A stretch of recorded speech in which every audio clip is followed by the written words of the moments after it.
two young fathers are shot to death outside an iconic Utah restaurant.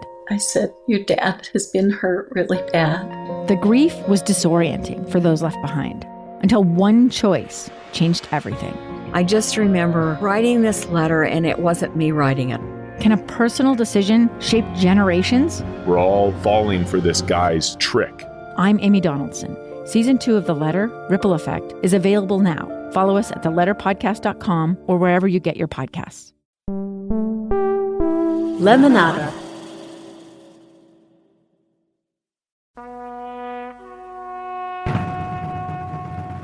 I heard from my bed his bugle breath go by, and the drum of his heart in the measure of an old song.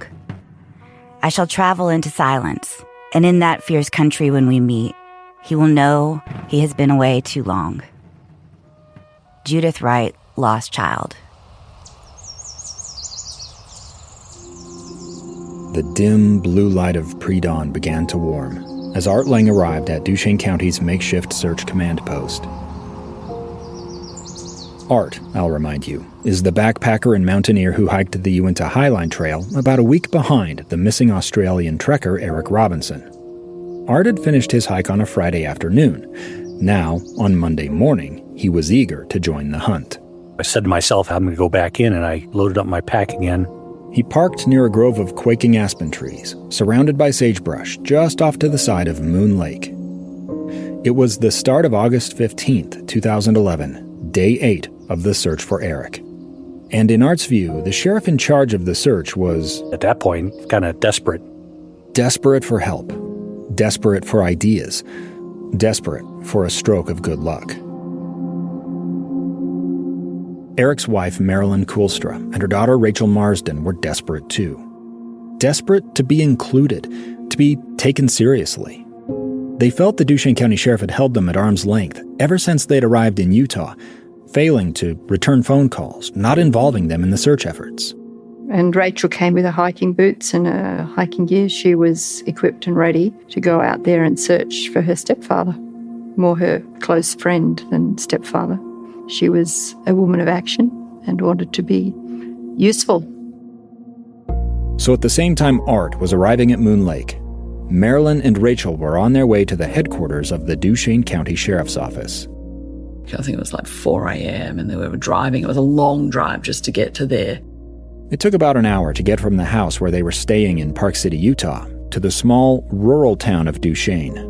Yeah, it was just a building in the middle of somewhere that seemed to be not very busy, not a lot of personnel in there.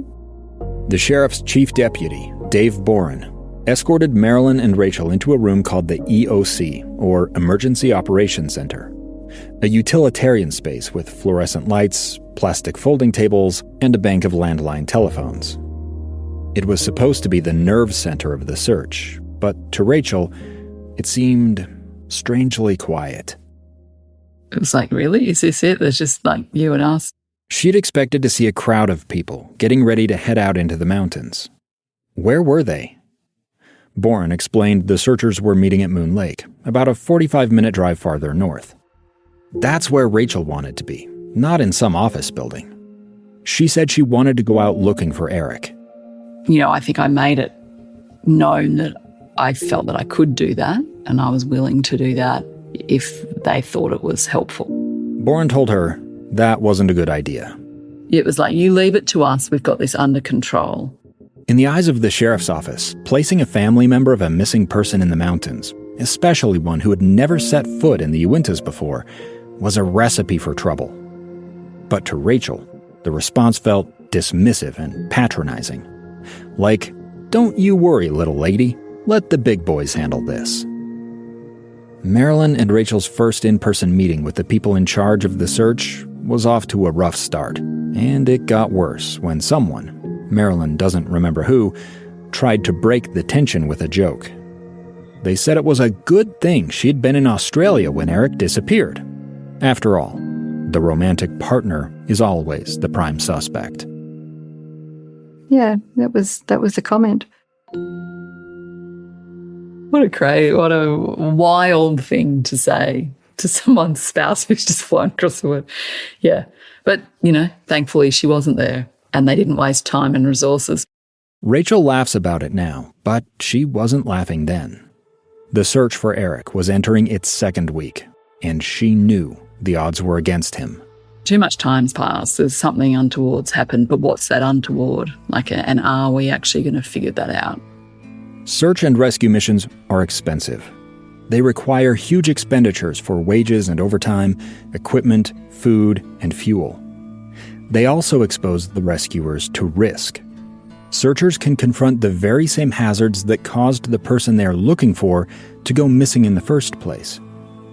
There comes a time when it's just too expensive or too dangerous for a search to continue. But to the families of the missing, talking about these practicalities can come across as insensitive, like officials are placing a dollar figure on the value of a human life.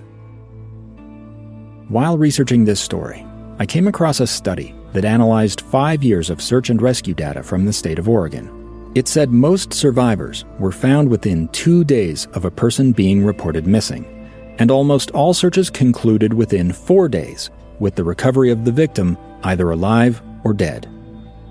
Beyond 4 days, the odds of mission success dropped to about 1 in 100. That's the point, the study said, when it's often not worth the expense or the risk of a search continuing. The search for Eric had already dragged on twice that long. But the authors of the study also cautioned not to rely too strictly on these statistics. They stressed odds of survival after 4 days were low, but not zero. There are always outliers in the data. Marilyn still hoped Eric could be that outlier, the 1 out of 100. How hard can it be to find somebody out there?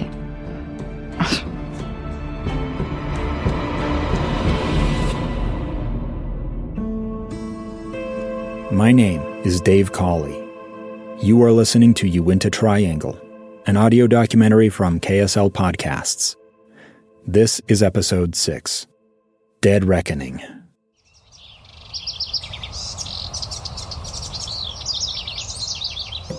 A wispy layer of cirrus cloud, high in the atmosphere, turned pink, then orange, catching rays of the rising sun, as Marilyn and Rachel drove away from the sheriff's office headquarters, headed for Moon Lake.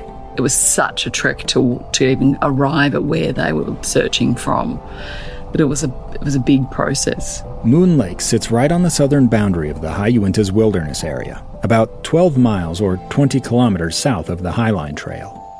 The mountain air felt sharp and cold as Rachel stepped out of the car. She hoped to find hundreds of volunteers there, like the crowds who had turned out to search for a missing Boy Scout 2 days earlier. But she saw fewer than 20. My expectations maybe were greater than what was realistic or even possible given the terrain and the situation. Art Lang was there. Jeff Stagg, the outfitter who had dropped Eric off at Chipeta Lake, was there. Eric's friend Julia was there too. This ragtag group milled about, awaiting instructions. Most of them, that is. Art took the initiative and approached the commander of Duchesne County's official search and rescue, or SAR team. I said to him, my name's Art Lang. I just traveled the whole Highline. In fact, I know the Uintas very well. Can I help you with the search? And he saw my backpack on, and he goes, yes, you really can. And I said, I just traveled it, and I know that there is some problem areas that you need to be focusing on.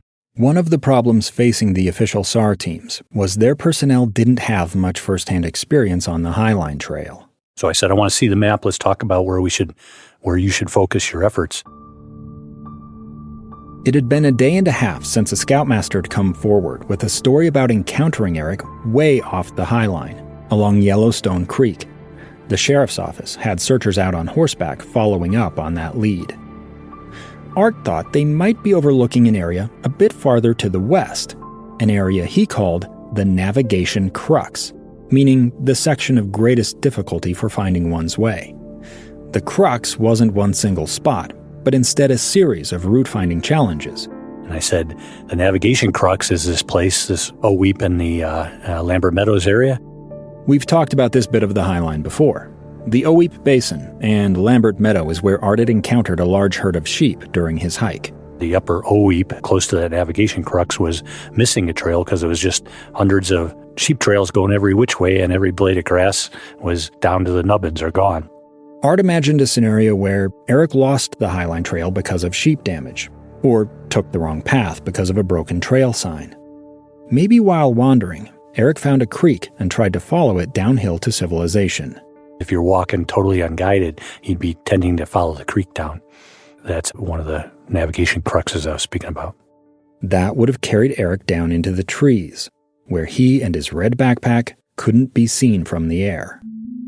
The Highline is mostly above alpine tundra. I'm guessing 70%, where you can see everywhere, and you can see a pack on the ground easily. So all these overflights would have seen him if he was in the open. I had kind of figured that he wandered off in the woods and had a heart attack, or set up camp in the woods and then tripped on a route and fell off a little cliff or something. The Duchesne County Sheriff was working under a similar assumption. And the ground searchers were then focused on forest and places where you couldn't see, and you could miss somebody on the ground 100 feet away, even if they had a red pack, if he's, crouched down or on the ground or in a tent. The SAR team commander thanked Art for the information. It was just the kind of intel they needed. So he was very accepting and eager to get my input. And he put it to use immediately, crafting a plan to blitz this so-called navigation crux with as many of the volunteer searchers as possible. An air ambulance company called Classic Lifeguard had donated a helicopter and flight crew for the day. The SAR commander split the volunteers into teams of 2.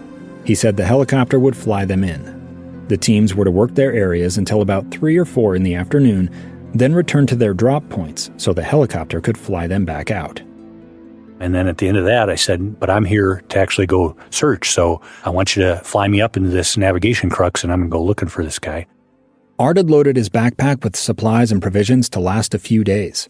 He didn't want to be flown out after only a few hours, and he didn't want a buddy that would slow him down. He said he was going solo. And he looked at me and said, I can't let you do that. And I said, you can't let me do it. That's really the wrong way to put it, because I'm either going to walk up there for a day and a half and walk out for a day and a half with only 1 day to search, or you're going to fly me up there and I'll have 4 days to search. So which would you like? If the SAR team commander agreed to send Art out solo, and Art ended up going missing himself, it would turn an already bad situation into an outright disaster. If Art was injured or killed, the inevitable lawsuit would be a multi-million-dollar fiasco. The buddy system rule was supposed to protect against this.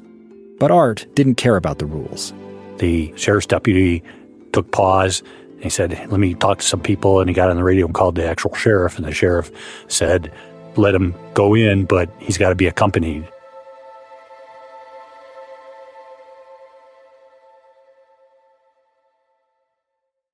When summer rolls around and the snow comes out of the mountains, my maps come out of hibernation and I start planning the hikes I'd like to take. But you know what doesn't belong in my summer plans? Scorching hot wireless bills.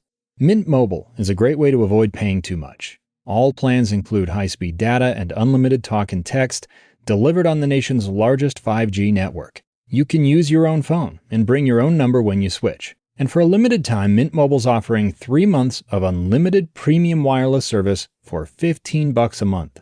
$15! I don't even want to tell you how much less that is than what I've paid in the past. Let's just put it this way, the money saved could cover my meals for a long, long hike. This year, skip breaking a sweat and breaking the bank. Get this new customer offer and your 3-month unlimited wireless plan for just $15 a month at mintmobile.com/Uinta. That's mintmobile.com/Uinta. Summer's here. Well, at least in the Northern Hemisphere anyway. That means more daylight and, for me, more time outdoors in the mountains. I'd much rather be out in the evening, taking a stroll through the woods, than crammed inside meal prepping and cooking. That's where Factor comes in. Factor's chef-crafted, dietitian-approved meals are ready in just 2 minutes. 2 minutes! We're talking nutritious breakfasts, lunches that are great on the go, complete dinners, and even guilt-free snacks. Factor meals arrive fresh and ready to eat, making them perfect for your active lifestyle. And with 45 weekly menu options, you've got plenty of variety as well. Get started at factormeals.com/Uinta50 off and use code Uinta50OFF to get 50% off plus free shipping on your first box. That's code Uinta50OFF at factor.com/Uinta50OFF for 50% off plus free shipping. factormeals.com/Uinta50OFF. Art placed his pack in the helicopter, then climbed into the front left seat. 2 Duchesne deputies, the chaperones the sheriff had ordered to accompany him, took seats in the rear. And so I got to fly in this thing, and there's 2 search and rescue deputies behind me, but at the end of the day, they'd get flown back out that same day, and I'd stay there. The chopper lifted off from Moon Lake, its rotor wash kicking up a whirlwind of dust. Art watched the landscape below shrink as the chopper climbed, then moved north in the morning light. Like an elevator going up the Lake Fork drainage. If you're looking down from above, the Lake Fork drainage forms a giant letter Y. Moon Lake sits at the bottom. Going north from there, you follow the river until it splits about halfway up. The left, or west branch, is the Lake Fork. The right, or east branch, is Oweep Creek. At the very top of the Y, midway between those 2 branches, sits Lambert Meadow. The Uinta Highline Trail cuts across the top of the Y, from one side to the other.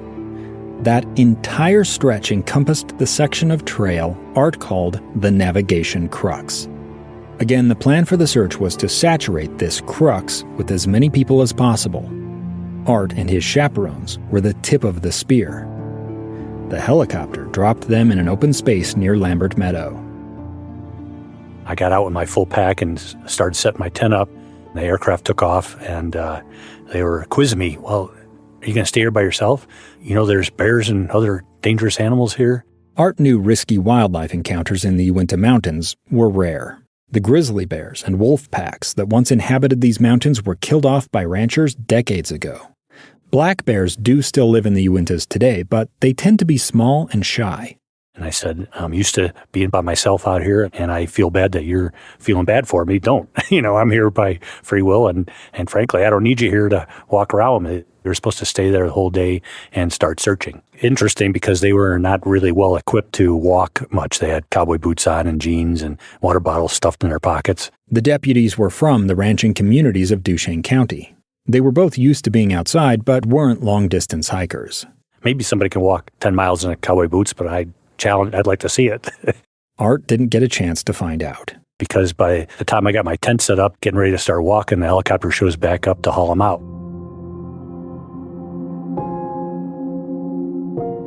Back at Moon Lake, Marilyn and Rachel watched as the helicopter came and went. The group of volunteers shrank a little each time the chopper lifted off. Rachel realized she and Marilyn would soon be left alone there. Me just standing there waiting is not a good use of time. Rachel still wanted to join the search, and it seemed the opportunity was slipping away. So she approached the SAR team commander. "Yes, I know it's dangerous," she said. "But look around. You don't have nearly enough people. You need my help." The commander conceded the situation warranted bending the rules. He agreed to send her out with one of the last remaining volunteers. The helicopter would drop Rachel and this other volunteer, a guy named Charlie, in an area called Brown Duck Basin. There was little reason to believe Eric could have ended up there, but it needed to be checked. Rachel said she was ready. I could not have been less prepared. Rachel and Charlie would start their search at the top of the basin and jog down a trail back to Moon Lake. The distance would be about equal to running a half marathon. Fortunately, I'd run a half marathon about 3 weeks before. The only time in my life I've ever done it, but I was probably the fittest that I've ever been, thankfully, because the guy I was paired up with was so fit. It was just, I went, what have I done? That feeling intensified as the helicopter ascended, affording Rachel a bird's-eye view of Brown Duck Basin and the broad expanse of the Uinta crest beyond. She felt a pang of dread. The size of it, the scale of it, of the range themselves and what the task was. As soon as they hit the ground and darted out of the chopper, Charlie started off down the trail. Rachel hurried to follow, worried she wouldn't be able to keep pace. Adrenaline's an amazing thing. It didn't actually matter. Rocks the size of watermelons littered the trail. Dead pines blown down by the wind were hurdles in Rachel's path. Every step posed the risk of a sprain or rolled ankle. Her lungs, accustomed to sea-level air, burned in the thinner oxygen at elevation. She shouted Eric's name over and over. I do remember, though, as we were running, that real reality of what I was going to do if I actually found him. Like this sort of wanting to desperately, like I was dizzy from my head scanning, looking. But then, it was a weird thing. It was so futile. Like, in reality, would this be the moment that we were fortunate enough that it was? But also, what was that actually going to be like? She couldn't imagine a scenario where Eric greeted her with a smile and a cup of tea, asking what had taken her so long. I was prepping for worst case. Yeah, maybe that he would be unconscious and alive, but not. I was thinking it would be pretty bad. She still didn't want to believe Eric could be dead. But finding his lifeless body would be better than not finding him at all. I obviously wanted it to happen, but had to prep myself in case that was the reality and what that was going to be like. Strange combination of feelings to have, yeah. It was nearly 10 a.m. by the time the chopper finished flying all the volunteers to their search areas. Eric's friend, Julia, remained behind to be with Marilyn. They traveled together back to the sheriff's office headquarters to attend a briefing with Sheriff Travis Mitchell. Marilyn stood again in the EOC, that big empty room, as the sheriff walked her through everything that had happened so far. I had my notebook. Mitchell went day by day as Marilyn scribbled notes, trying to keep up, writing down names of unfamiliar people and places. My notes are somewhat sketchy. I've reviewed them, and they're actually quite good. Sheriff Mitchell told Marilyn how he had flown the entire length of the Highline Trail a week earlier to look at each of the passes. Marilyn wrote the words, Dead Horse Pass, Nasty Snow. Mitchell told Marilyn the air ambulance company had already donated tens of thousands of dollars in fuel and flight time to the search, but couldn't keep flying for free, and was going to start charging the sheriff's office. Helicopter has limited fuel. Pilots have other chores. Surely there had to be other helicopters, Marilyn said. Why not call in the military or the state governor? The sheriff told her it would cost $5,000 an hour to bring in another chopper. He told me, it's different, you don't understand, And I emphatically said, well, please explain. I need to know. You need to fill me in on the differences. You need to explain to me how you do things and what is going on. Marilyn was not the weepy, inconsolable wife Sheriff Mitchell might have expected. She told him she knew a bit about mountains herself, having trekked around Annapurna in Nepal. He didn't need to protect her feelings. Just be blunt, she said. I was standing around twiddling my thumbs trying to get my head around a lot of new things of, sketchy, patchy information, and I needed to know.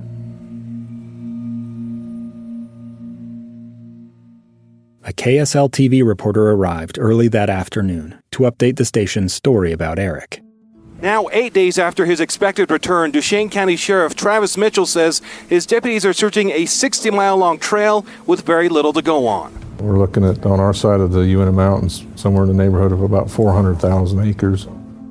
Notice how Mitchell said, our side.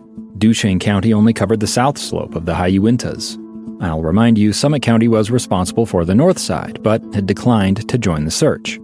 The Duchesne County portion alone spanned more than 1,600 square kilometers, an impossibly large area to cover. Sheriff Mitchell told the reporter they needed the public's help to shrink the scope.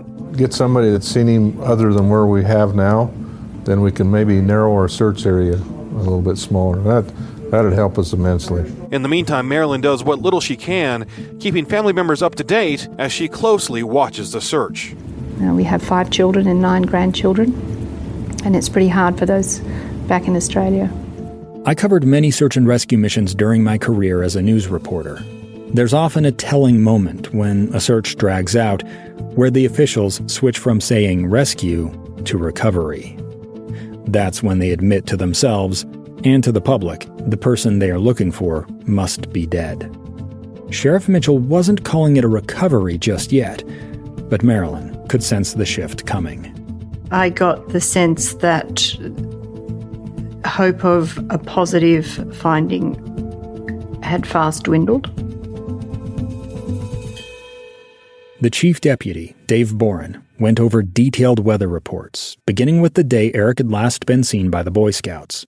Scattered storms had moved across the Uintas that day, and for 2 days after. It raised the possibility Eric might have been struck by lightning. Fatalities from lightning are very rare, but your risk for getting injured or killed by lightning increases when you are the tallest thing in an otherwise barren landscape. This point came into sharp focus on that afternoon, when Julia's partner Blake, her friend Devin, and Julia's sister reported in following a search. They'd been out for 3 days, since Saturday. Blake and Devin and my sister have a story of trying to go over a pass, and it was lightning, and they had to make the choice of run for it back to camp or or stay put. And so there's just a lot of risk with volunteers being out there that you assume. Electrical storms in the Uintas can be as memorable as they are terrifying. There's nothing like seeing the white flash and hearing the air-rending crack at the same instant. The U.S. National Weather Service describes barren mountain peaks, ridgelines, and wide-open areas as, quote, extremely dangerous terrain for lightning. That all perfectly describes portions of the Uinta Highline Trail, and I had my own close call with lightning during my hike following Eric's path. Hopefully the wind doesn't make this recording completely inaudible. I was headed for Porcupine Pass when I found myself trying to outrun a storm. There are some really ugly clouds off to my right, which would be north. And I just heard some thunder crackling inside the clouds. I'm way above tree line.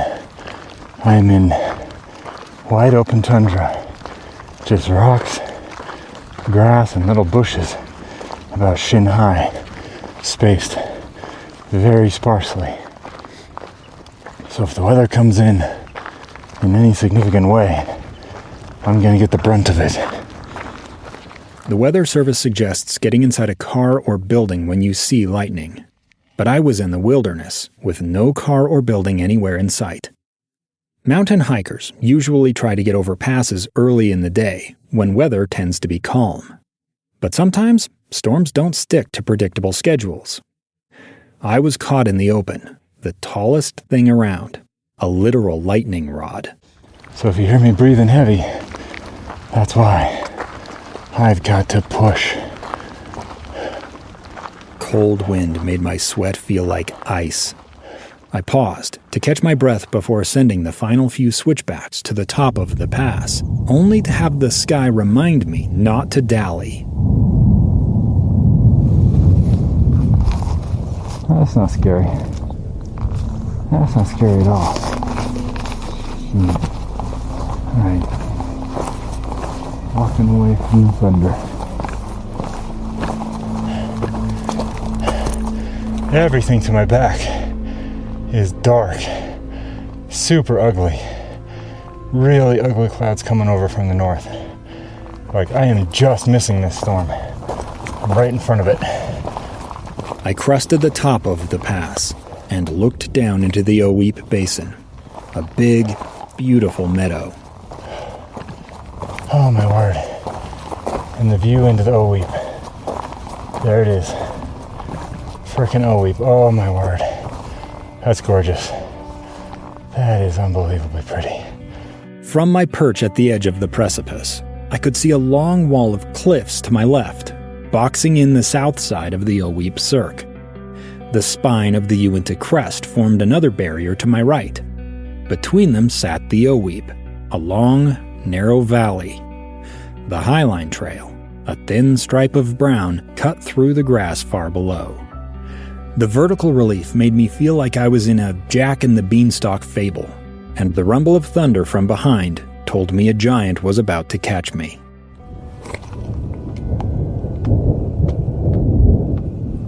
It's not a sound I like when I'm standing on a 12,000-foot pass. You'd better run. You'd better take cover. Oh, my word. I couldn't help snapping a few pictures first. We gotta take an iPhone photo of that, too. Because I got the ultra-wide camera on the iPhone, and that deserves friggin' ultra-wide. Okay, that's too close. Okay, we got a boogie off of this frickin' pass. That one was too close for comfort. I shoved my phone in my pocket and scurried to where the trail dropped off the west side of the pass, dragging my trekking poles behind. A blast of what felt like hurricane-force wind slammed into me, right where the Highline Trail plunged off the edge. Holy cow, okay. I gotta turn this recorder off and get off this hill. Hailstones pelted the ground as I jogged down the rocky path, lightning peppering the place I'd just been standing. You don't get to hear that thunder, because I put my own safety above standing around to record the sound. Recorder off. Lightning can, and has, killed people up here. Marilyn returned to Moon Lake on that Monday afternoon to await Rachel's return. She knew her daughter had taken a risk going out to search, like all the volunteers, and every hour that passed without word from Rachel tightened a knot of anxiety in her gut. Marilyn told herself Rachel would be fine. She's an outdoors person. She's cautious, but will give things a go. And she was with other people who knew the place. She wasn't out there alone. Rachel and her search buddy Charlie came off the trail around 6 p.m. They were dusty, sweaty, and exhausted. Rachel felt a twinge of remorse at having left her mom alone. Mum just had to stand there and wait all day. Marilyn told Rachel about her briefing with the sheriff, how she had begged him to do more, and how the sheriff had said, "You don't understand."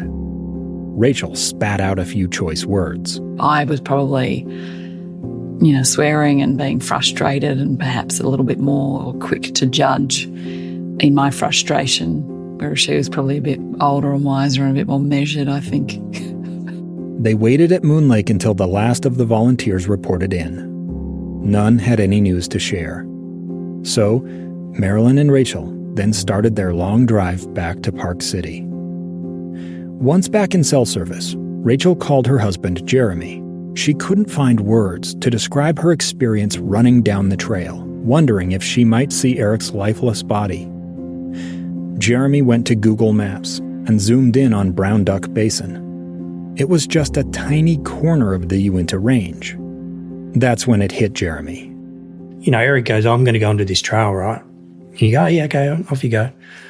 When you looked at it, on Google Maps or whatever, and you went, holy shit, this place is huge. And, then you get on Google Earth and you see how steep, the slopes are from the top of the trail down. And when I got better context of what it was, it's a very different experience. Because we weren't thinking about running down a hill and potentially tripping over his body either. Night fell. Marilyn felt a bit disoriented driving in the dark. She had to concentrate to keep the car from drifting across the center line, to where habit told her it should be.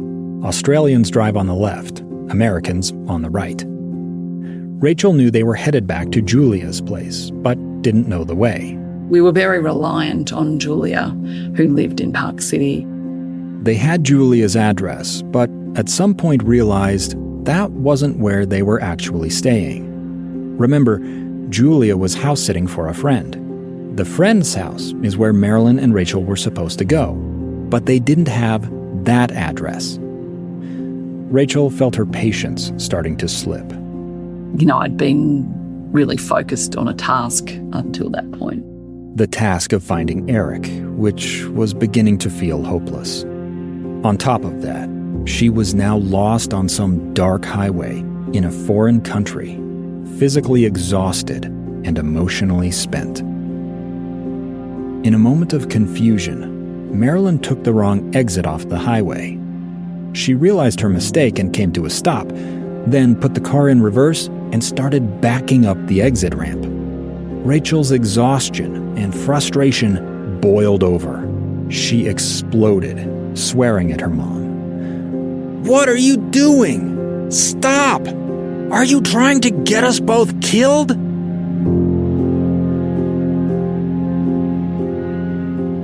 It was awful. It was awful, yeah. They ended up calling Julia, rousing her from sleep to get directions to the house. They finally made it to Park City and collapsed into bed.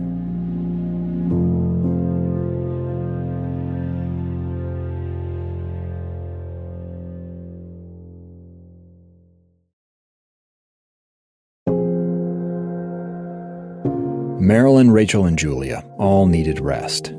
I think we were not only physically tired, but emotionally spent. They remained at the house in Park City on Tuesday, August 16th, day 9 of the search for Eric, to recuperate and chart a path forward. Marilyn and Rachel talked about what had happened on the drive home the night before, hoping to heal any hurt feelings. Julia could see the resilience of their bond. For as emotionally trying as it all was, like Marilyn and Rachel were just wonderful to be around the entire time. Like I would have lost it. The trio set themselves to work that morning, trying to solve some immediate problems. The sheriff had told Julia, "We only have so many more days of a helicopter." So we put out the word like, does anybody have a helicopter we can use? One of the people in Julia's social network was a former ski patroller turned tech CEO who had access to a helicopter. He offered to donate it to the search. But there was a problem. Federal law prohibited takeoff and landing of aircraft within wilderness areas. The U.S. Forest Service had granted special permission to the Duchesne Sheriff and the Air Ambulance Company to break that rule during the search. That permission didn't extend to private citizens. Rachel couldn't believe it. There's this hope, there's this avenue of possibility, and then it's not there anymore. Marilyn spent a good part of the day on the phone, updating the Australian consulate and checking for any activity on Eric's credit cards. They hadn't been used. There wasn't much else they could do. It seemed helpless to Rachel. Logically, we're not getting anywhere. So before we leave, I want to make sure we have given it every possibility. In desperation, Rachel suggested they consult a psychic.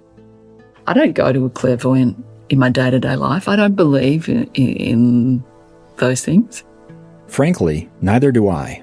In my years as a journalist, I've done several deep dives on cold cases. Police reports from those kinds of cases always seem to include some element of psychic charlatanism.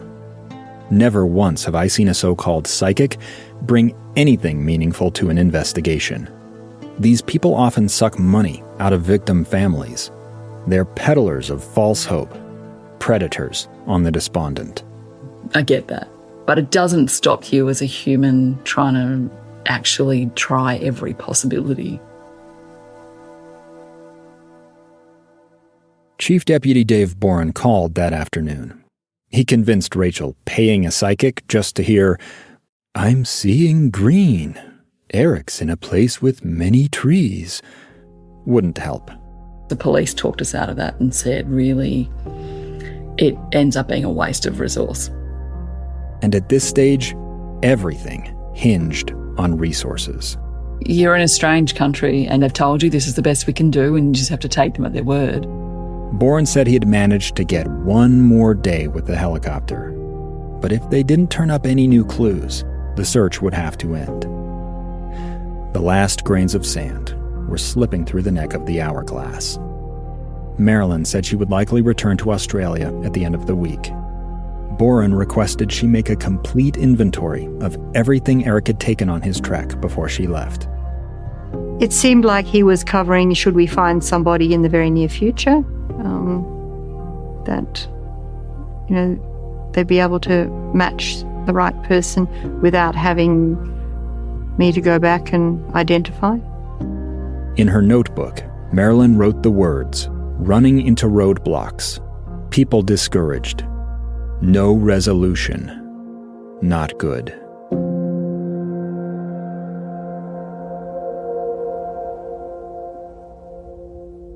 The effort to find Eric was at its make-or-break point when Marilyn, Rachel, Julia, and Blake all returned to Moon Lake on the morning of Wednesday, August 17th, day 10 of the search. Julia, and especially Blake, had already clocked many long hours in the field. Blake did it a lot more than I did. I think he put in a couple 100 miles for this search. I don't know exactly how many, but it seemed like that, just being out there from the first boots on the ground to the last boots on the ground. The Duchesne Sheriff's Office remained focused on the so-called navigation crux. Julia decided she and Blake, along with Eric's friend Jonathan from the John Muir Trail, would use their final helicopter trip into the wilderness to join that effort. I mean, it was our last attempt of searching up there. The helicopter would drop them near Lambert Meadow, the same place Art was at that time searching. They wouldn't cross paths with Art, though, because it's such a big area. They'd work their way south, checking a cluster of ponds far off the Highline Trail. Julia knew it was a long shot, but felt they had to try. We were definitely out of our element of knowing what to do. Rachel asked if she could join them. Her muscles were still sore from that half-marathon hike a couple days earlier, but she couldn't stand the idea of staying behind. I felt way more useful being another pair of eyes, crossing off another area. Julia agreed. So the search party of 4 flew up to Lambert Meadow early that morning. I've gone through photos and videos Rachel and Julia captured that day as they walked through the trees, doing what Australians call bush bashing. That's slang for hiking off trail. Rachel found herself back in that odd state of mind, wondering what it would be like to find Eric. She felt immense pressure, knowing this was her last chance. Could this be the moment that I look in the wrong direction? When in reality, there was a lot of unlocked space anyway. As Rachel, Julia, Blake, and Jonathan were bush bashing, Art was doing the same. When last we heard from Art, his chaperones were departing Lambert Meadow. And they flew back out wishing me good luck in my high-adventure solo experience. That was early Monday. Art had been alone ever since, hiking back and forth to various points along his navigation crux. He assumed Eric had become lost. Eric was carrying a GPS device, but those could break, run out of batteries, or simply fail to get a signal. Me, I would sit down and I'd get my map out and I'd try and figure out which the peaks were and start triangulating.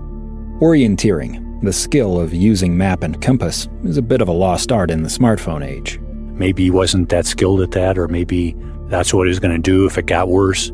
Eric did know how to use a map and compass, but he wasn't familiar with the Uinta landmarks. He could have become confused.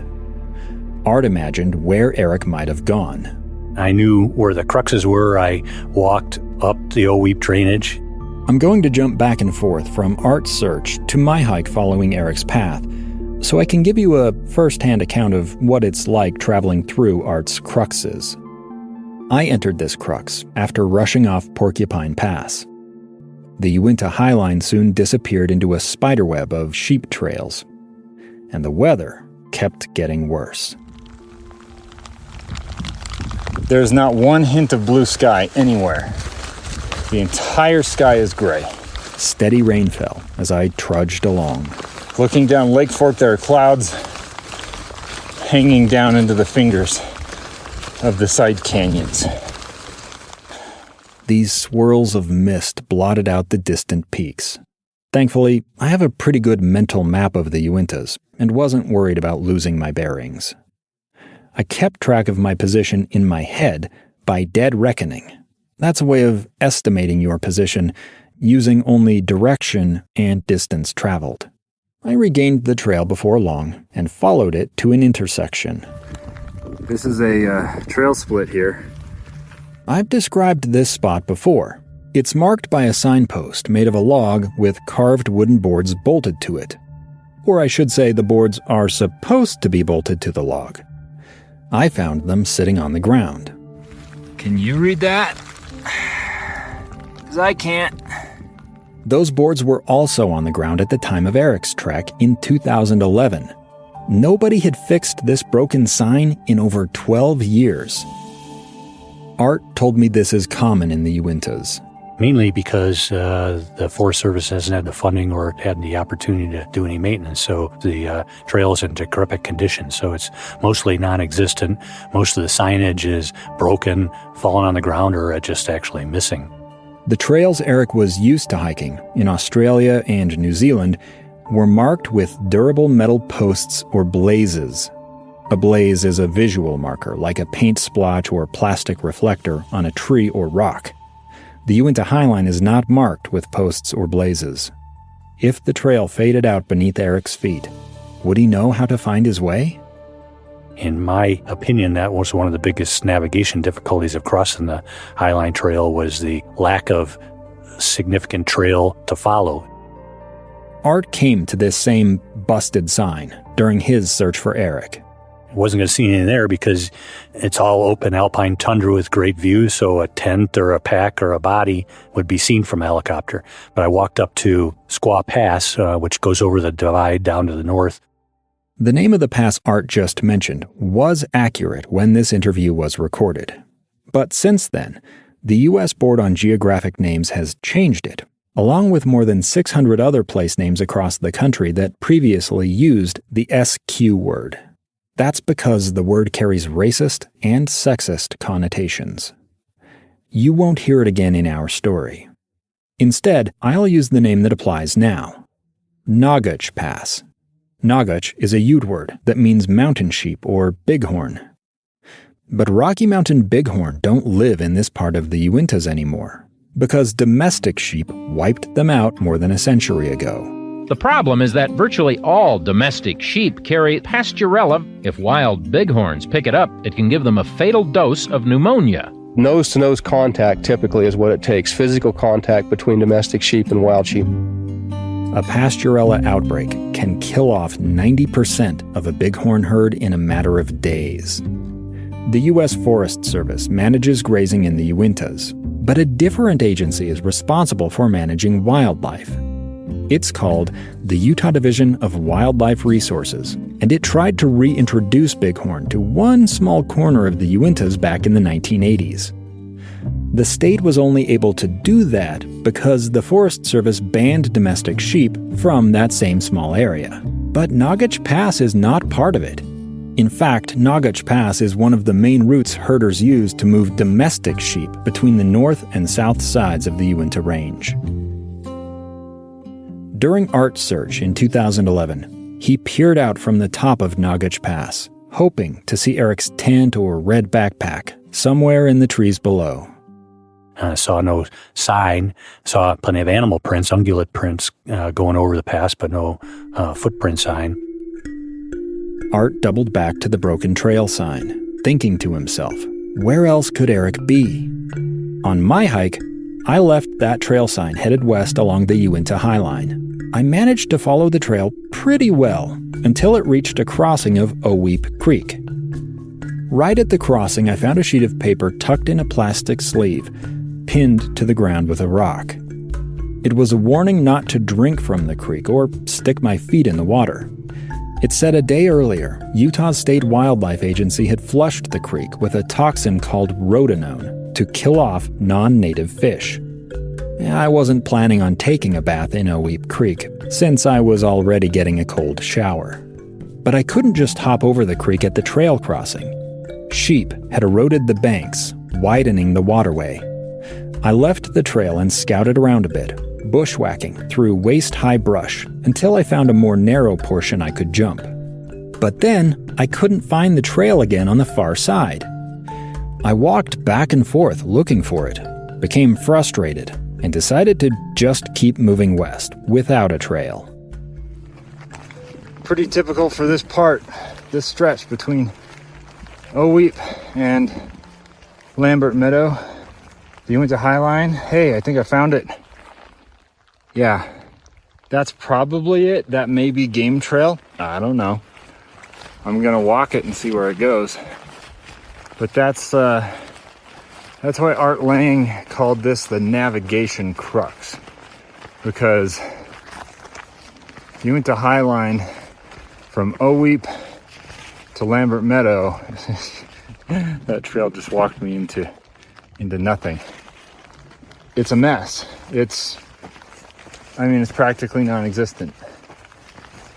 I had known Art's navigation crux was coming, but still managed to lose the trail there. Walking off-trail in the Uintas is a skill I practice, though. So I know generally the direction I need to go.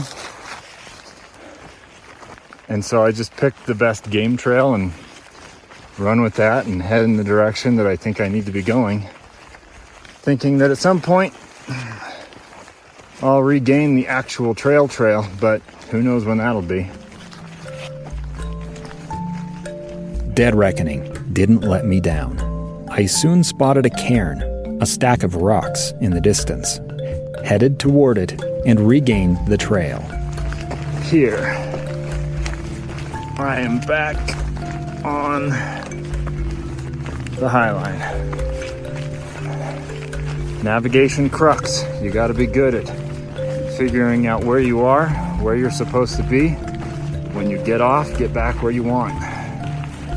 That's hiking in the Uintas. Art thought Eric could have lost the trail just as easily as I did. Except maybe Eric didn't find a lucky cairn.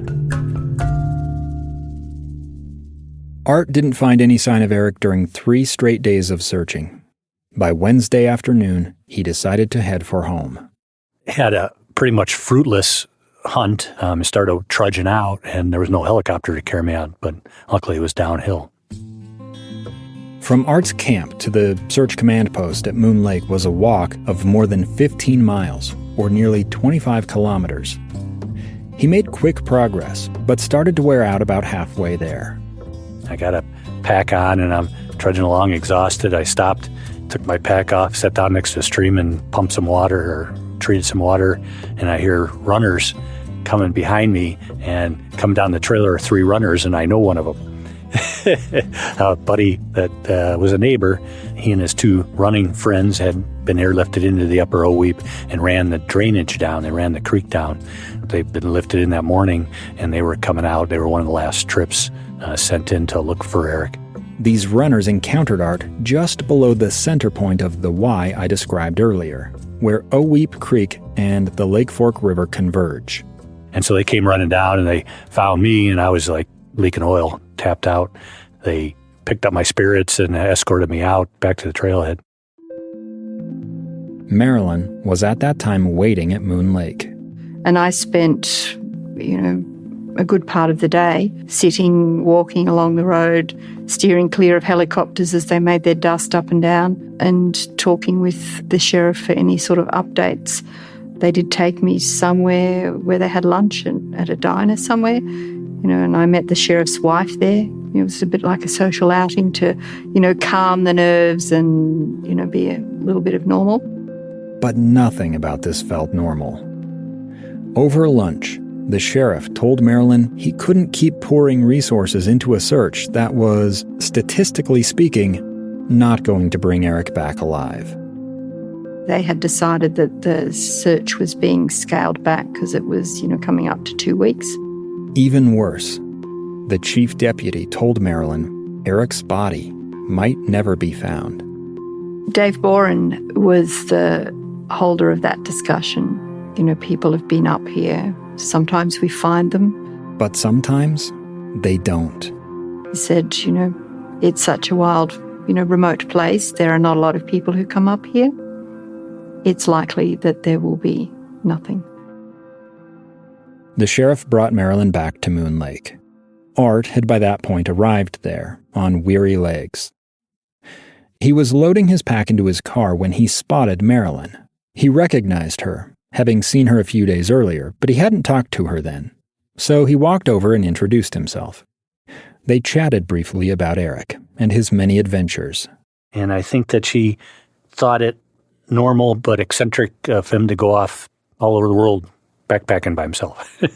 I think it'd be kind of like someone talking to my wife. We had a nice conversation, and the deputy that was running the search and rescue came over, and while we're standing there talking, he said to Marilyn, we're pretty much out of time and money to keep flying this helicopter, but the sheriff would like to offer up to you one flight for you and your daughter. Rachel, Julia, Blake, and Jonathan had reached the end of their search. They were waiting in a meadow to be picked up by the helicopter. This flight would bring Marilyn up to join them. And they offered me the opportunity to go up in the helicopter to, one of the meadows, which I jumped at. Art stepped aside as Marilyn walked to the helicopter, climbed inside, and strapped in. I was glad to have done my part and felt somewhat satisfied or rewarded in that respect. And I really enjoyed the fact that the community had risen up. Not only the sheriff, who spent multiple $1 million on this rescue, on this search, not a rescue. This happens a lot in Utah, in the Uinta specifically, in which the community rallies and tremendous amount of hours and resources are spent. Not all of it well-guided or well-planned, but if anybody ever asks people to stand up and look for one of their own lost in the Uintas, people rise to the occasion, and I felt good to demonstrate that to Marilyn.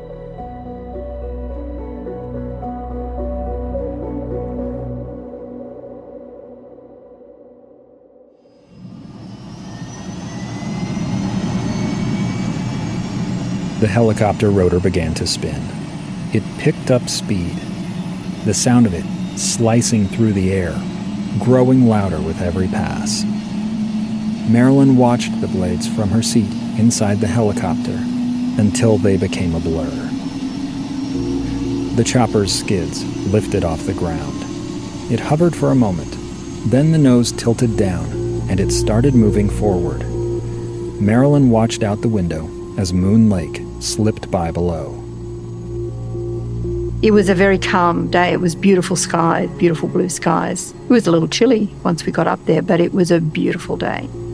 The pilot flew to Porcupine Pass, then turned west and followed the route of the Uinta High Line. Marilyn saw the navigation crux with her own eyes. Medics from the air ambulance company pointed out places where they had dropped different groups of searchers. They were wonderful young men. They were very empathic, in their conversation and their support. She clutched her hands together, but not because of any fear of flying. This wasn't even Marilyn's first trip in a helicopter. She had taken a sightseeing flight with Eric at the Grand Canyon after he had finished hiking the John Muir Trail 5 years earlier. Marilyn thought he would have loved seeing the grandeur of the Uinta crest from above. Yeah, the ridge line is imposing, the escarpments, the drops, the meadows. It's a magical place. I've got goosebumps just coming up my legs now as I'm talking to you about that. The side of high alpine fields reminded her of walking in Tuolumne Meadows at Yosemite with Eric. She pressed her camera lens to the windshield and snapped photos as the helicopter rounded the massive south ridge of Mount Lavinia. There, the aircraft slowed and descended, preparing to land just to the side of the Highline Trail. From the ground, Rachel watched the helicopter land, then experienced a pleasant surprise as she saw her mom step out. Rachel had been on the mountain all day and wasn't aware the sheriff had arranged to fly Marilyn up to join her. Which was such an amazing thing that they thought of. That act of kindness erased many of the hard feelings Rachel had harbored toward the sheriff. Her 2 difficult days in the field also helped her understand why the search commander at first refused to let her go. It gave me a greater appreciation as to why we'd probably had those earlier difficulties. Rachel realized there was no malice behind their misunderstandings. It was lost in translation. I think it was perhaps more about their method or style of communicating with us, and perhaps how we went about asking for information, or how they read us on first impressions, that I think really that was about. Because I remember getting a sense as the days unwound, the next few, that actually there's a lot going on. Why didn't they just communicate and tell us that that's what they were doing?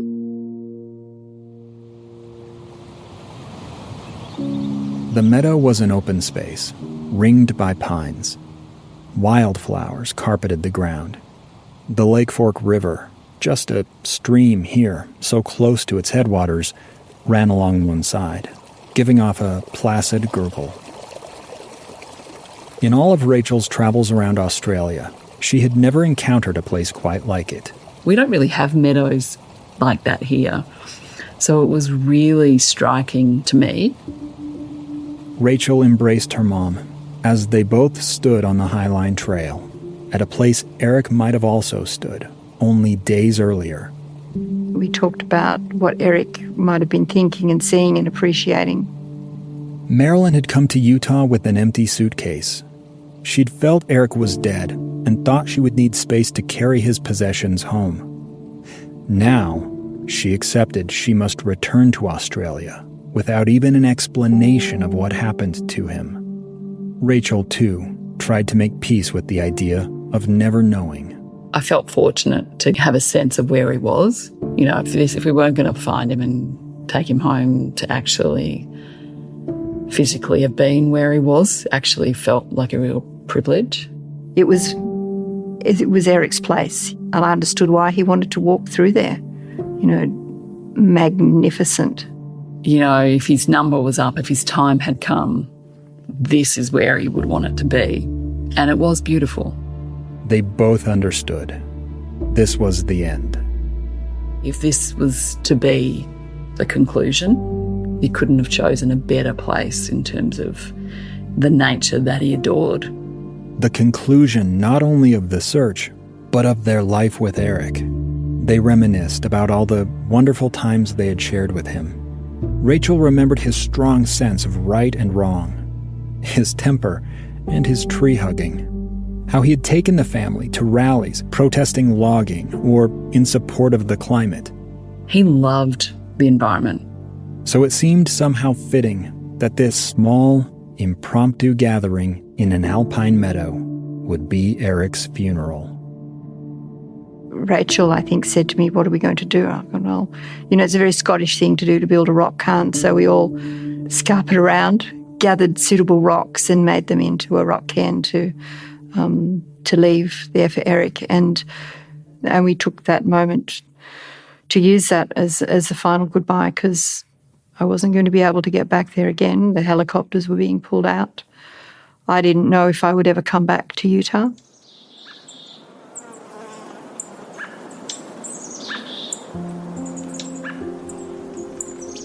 They assembled the cairn just to the side of the Highline Trail, stacking pink quartzite stones about knee-high. They plucked wildflowers from the meadow and placed them in the nooks between the rocks. There was American bastort, with its clusters of tiny pink and white blossoms, shrubby cinquefoil, showing off vibrant yellow blooms, and wandering fleabane, made up of delicate lavender petals arranged around an orange disc. A bouquet equal in beauty to the flowers Eric had always sent Marilyn when headed off on some grand trek. Rachel had carried printed photos of Eric while searching, to hand to any hikers she might meet along the way. Now, she propped one of those pictures against the cairn. Marilyn used a small stone to etch Eric's initials into one of the larger rocks. And so the cairn transformed into a cenotaph, a physical marker of Eric's death at some unknown place. Marilyn took out her phone and started recording a video to share with loved ones back home. Here we are, Julia, Rachel, and I standing at the little cairn that we've built at a place where Eric possibly walked through. If it wasn't this spot, there are many other meadows like this throughout the Highline Trail. We all shared our thoughts, and, you know, we did it as a farewell speech, which was, you know, a very emotional time for all three of us. Acknowledging out loud and to ourselves, well, to ourselves and to him, that we've done our very best.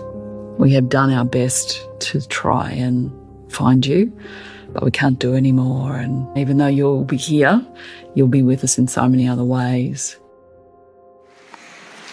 We've had no success in the search over the last 2 weeks. And today, the Medivac helicopter has been absolutely invaluable, along with the sheriff and the deputy sheriff and the head of the search and rescue. And they've brought us up here and left us with some time to be able to say goodbye to Eric and acknowledge the wonderful person that he has been to all of us. For all those who have been left behind in Australia. For Glenn, his son. For all our children and the grandchildren who hoped for his safe return. We loved you, Eric. We loved the person that you were, the values that you so staunchly held to, and the way that you've touched each of our lives. Rachel sat on the ground and sobbed. She cried for Eric, but also for her mom. You know, my mum's had a lot of things dealt to her that are not fair, that are awful, you know, unreasonable, and you go, really? Like, why would the universe throw something like this at her? Not only that there's a tragic ending, but to not have the answers, like to have to now have done this with no outcome and to just have to leave. It just felt very cruel in that way for her. He's here in the mountains that he loves, somewhere that we just can't find. Up here is one of the passes that he would have had on his route. Red Knot Pass. It's Red Knot Pass. Lambert Meadows is beyond. And it's 5:30 in the afternoon of Wednesday, the 17th of August. Farewell, Eric. And thank you for the years we had together.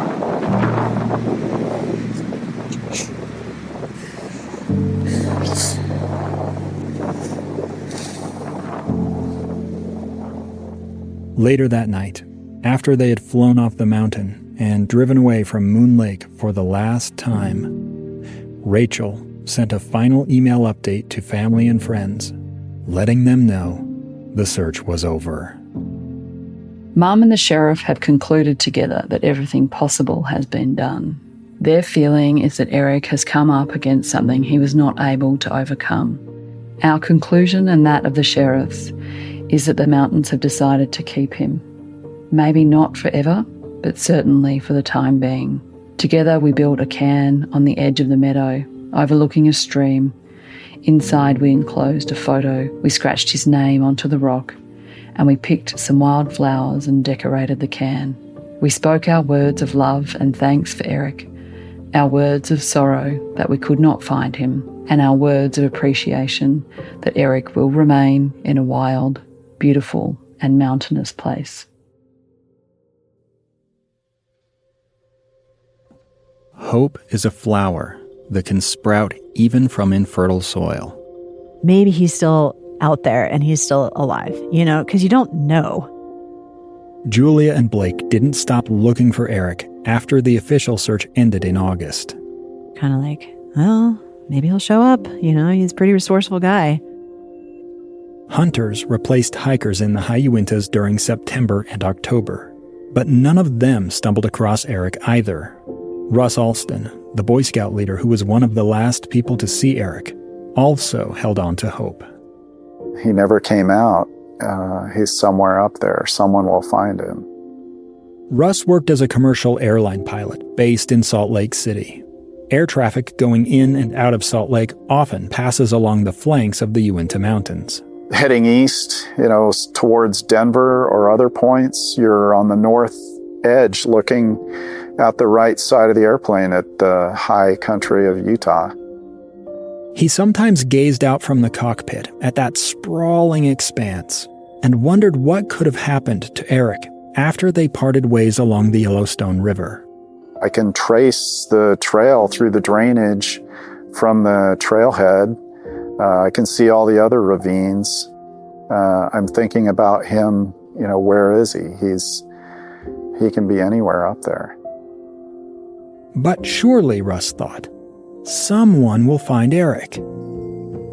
Weeks became months, with no discovery, no answers.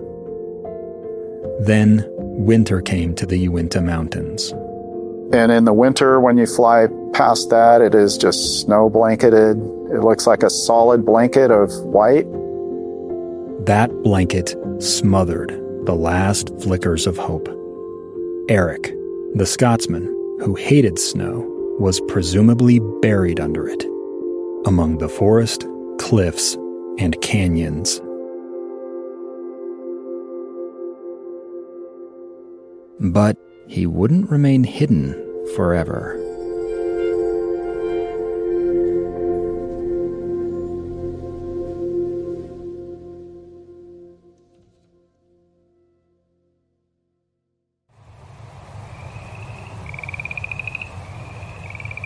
Uinta Triangle includes immersive field recordings made in real outdoor locations. For the best listening experience, please consider using a good pair of stereo headphones.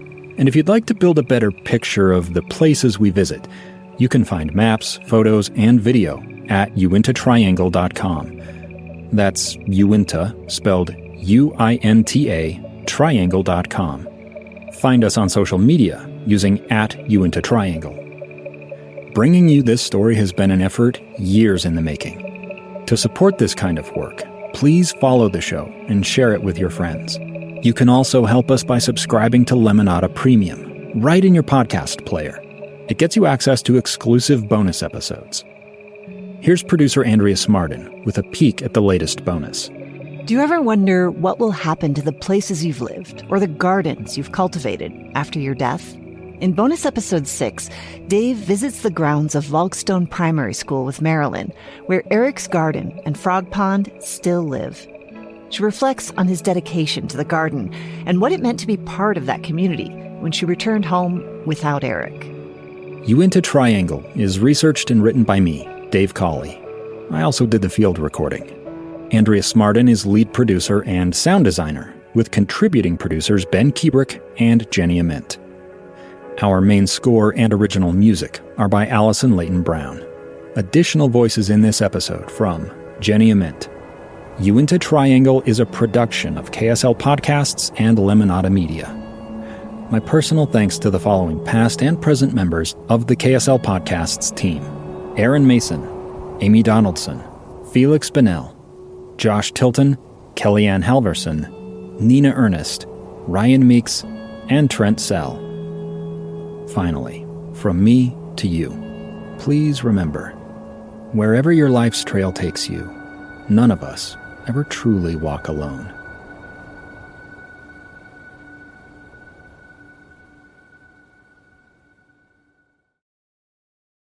Suffering is inevitable, and it sucks, but we're still expected to thrive. Everything Happens is a podcast for people who are tired of coffee mug platitudes and want something with a little more teeth and a lot more heart. Each week, Duke professor Kate Bowler talks with guests like Glennon Doyle, Sharon McMahon, and Coach K about grief, absurdity, and the beautiful, terrible days we actually live through. No hustle culture, no silver linings, just real talk and good company. Listen to Everything Happens wherever you get your podcasts.